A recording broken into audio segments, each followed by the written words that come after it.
Hello guys, welcome back to my channel. तो एरकम इलिश সরষে বানানোর জন্য কি রেসিপি লাগবে তো চলো আমার ভিডিওতে তোমরা ফুল ভিডিও তোমরা দেখতে পাবে যে এটা আমরা কিভাবে বানিয়েছি। তো চলো রেসিপিটা স্টার্ট করা যাক। মাছ ভাজার জন্য এতে আমরা মাছে নুন হলুদ লাগিয়ে পুরো মিক্স করে দিয়েছি। এবার মাছটাকে ভাজা হবে। এই দেখো মাছে ভাজার জন্য কড়াতে তেল অলরেডি গরম হয়ে গিয়েছে আমার। এবার মাছ দিয়ে দিয়েছি, এতে মাছটা ভাজা হবে। এবার পরপর সব মাছগুলো দিয়ে দেবো। তো দেখো 3 পিস গোটা গোটা মাছ দিয়ে দিয়েছি এতে পুরো ভাজার জন্য। ভাজা হয়ে যায় ওই পিঠটা, তারপরে উল্টিয়ে দেবো। দেখো আমাদের মাছ প্রায় ওই পিঠটা ভাজা হয়ে গিয়েছে। এবার পাল্টিয়ে দেবো মাছটা।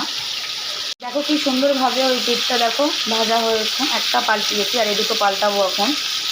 দেখো মাছগুলো আমি পাল্টে নিয়েছি। দেখো কি সুন্দরভাবে ভাজা হয়েছে। এখন ওই পিঠটা ভাজা হওয়ার অপেক্ষা করবো। দেখো আমার ইলিশ মাছগুলো পুরো ভাজা হয়ে গিয়েছে। এবার কড়াই দেখো তেল আমার গরম হয়ে গিয়েছে। এবার জিরে ফোড়ন দিয়ে দেবো আর শুকনো লঙ্কা ফোড়ন দিয়ে দেবো। এই দুটো ফোড়ন আমার ভাজা কমপ্লিট। তো এবার এতে যা মশলা আমি করে রেখেছিলাম এটা দিয়ে দেবো।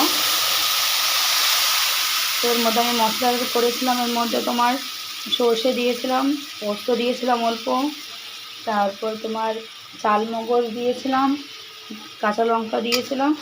দিয়ে এটা দিয়ে আমি মশলাটা রেডি করেছি। এটা ভালোভাবে আমি নেড়ে নিই। পরিমাণ মতো হলুদ দেবো, 1 টেবিল স্পুন যাবে। পরিমাণ মতো নুন দেবো। এটা ভালোভাবে মিক্স করে নেব। পরিমাণ মতো কাশ্মীরি লঙ্কার গুঁড়ো দেবো। মিক্স করে নেবো কালার টেক্সচারটা আসার জন্য। এটা দেখো ভালোভাবে আমি মশলাটা এবার একটু নেড়ে ছেড়ে নেবো। তারপরে একটু তেল অ্যাড করবো এতে। দেখো এতে আমি এখন অল্প তেল অ্যাড করে নিচ্ছি। দিয়ে এটা ভালোভাবে একটু নাড়াচাড়া করে এতে জল অ্যাড করবো।